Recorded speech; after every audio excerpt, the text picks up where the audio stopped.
This last little bit might be a little bit tough to swallow, but maybe baritone's not for you. Hello, I'm the Bud, welcome to the channel.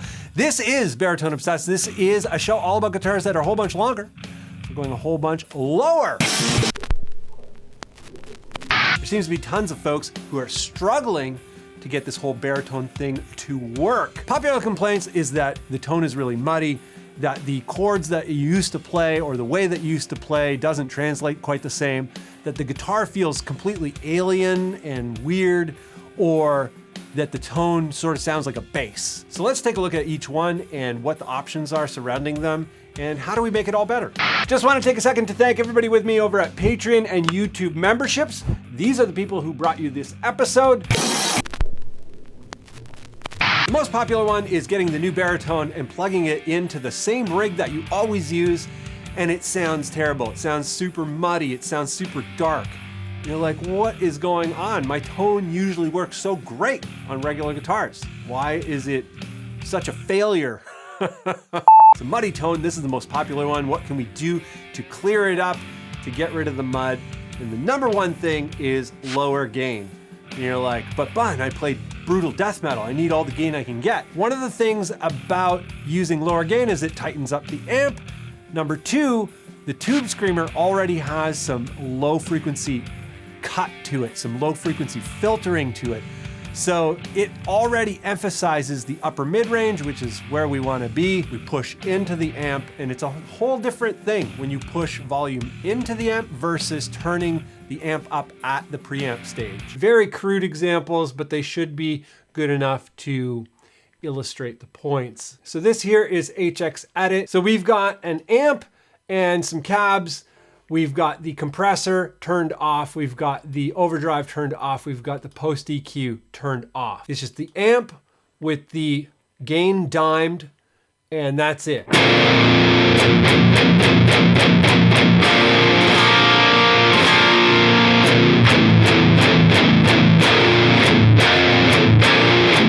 The very first thing we can do is we can reduce the gain. So I'm gonna reduce it to 1, all the way. It sounds fine for a mid-gain kind of tone, but if you want to do the heavy kind of thing, we're going to need to push it. This is where the overdrive comes in. We're going to use the, whatchamacallit, the horizon drive here, and we've got the level on it totally dimed. Turn that on, and the bright is up, but the actual drive, the actual overdrive portion of it is 0.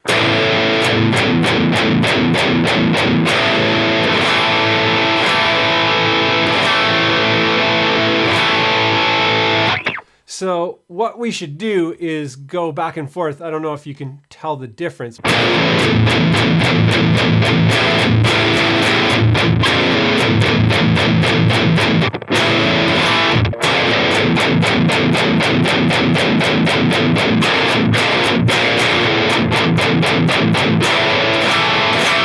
So we can play more dissonant sounding chords. So major third.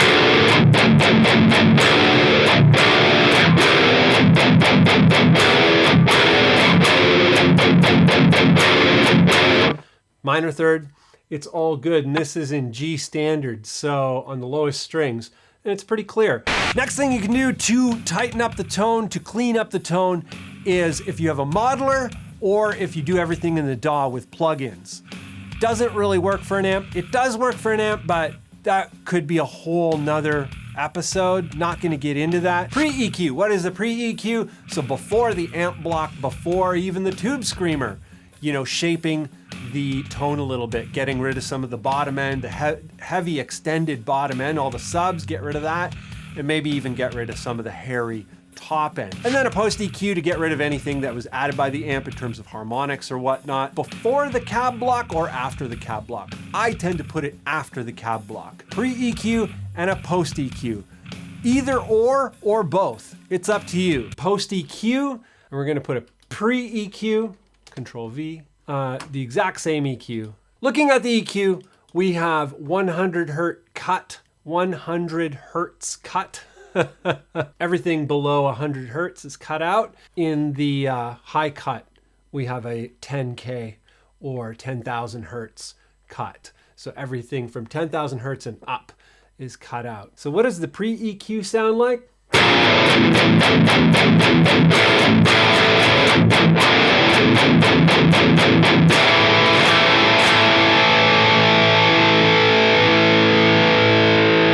So if we use both,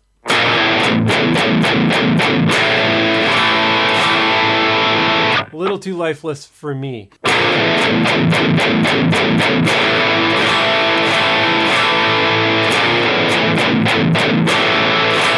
So is it the greatest tone in the world? No, but I think it illustrates the example.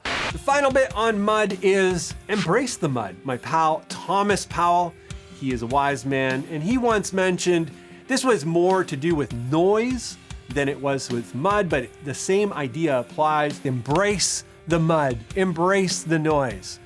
Maybe you can use the mud creatively. Maybe you can make it part of your sound. So number 2, the chords and the way that I used to play, the songs that I used to play, they don't sound right on the baritone. First thing I have to share about that is it's a different instrument. You know, that's just a hard, cold fact right there.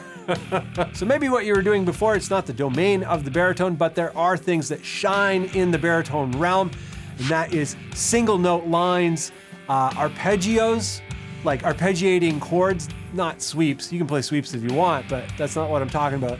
Arpeggiating chords and wide intervals. And you can mix all 3 of those things up and it gets pretty amazing. The music that I make takes advantage of all of these things, which is actually a great segue for what's happening on the Bandcamp page.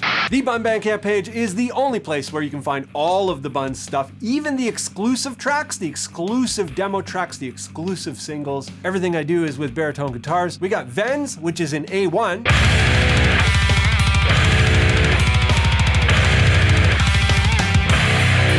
We've got Foreigns, which is in G1. And we've got Wetlands, which is in E1.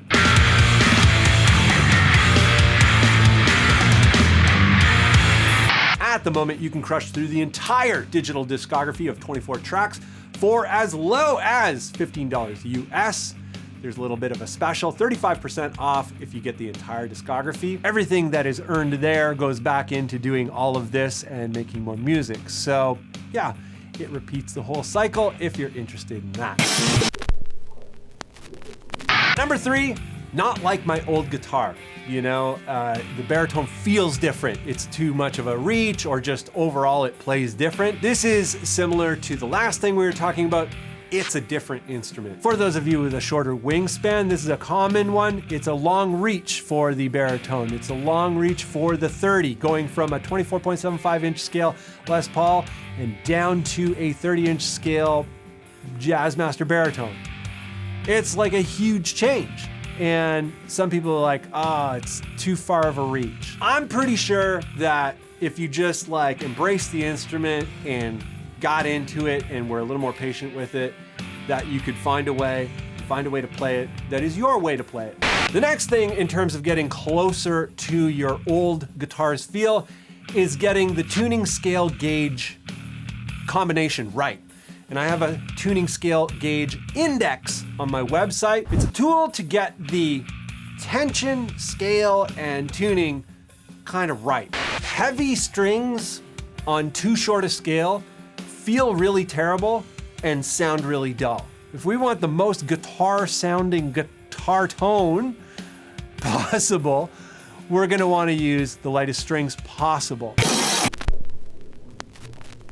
Number 4 sounds like a bass.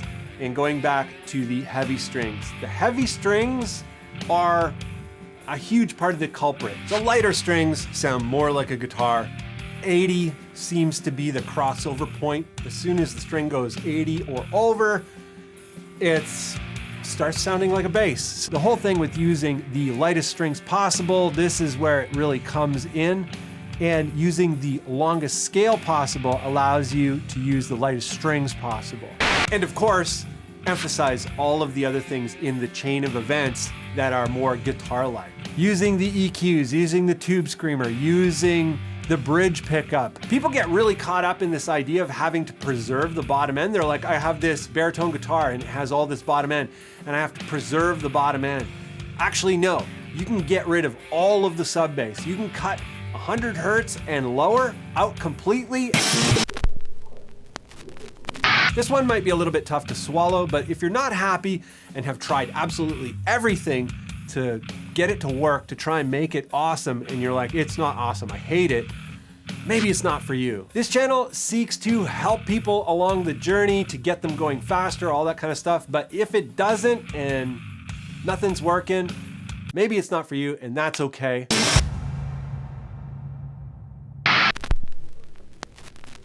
Thanks again to everybody with me over at Patreon and YouTube memberships. They're the people who brought you this episode, so huge thanks to them. Would love to know what's working for you, what in this maybe has helped you, what is still troublesome. Let me know in the comments down below. Otherwise, that's it for this one. I hope you enjoyed it, and I hope to see you in the next one.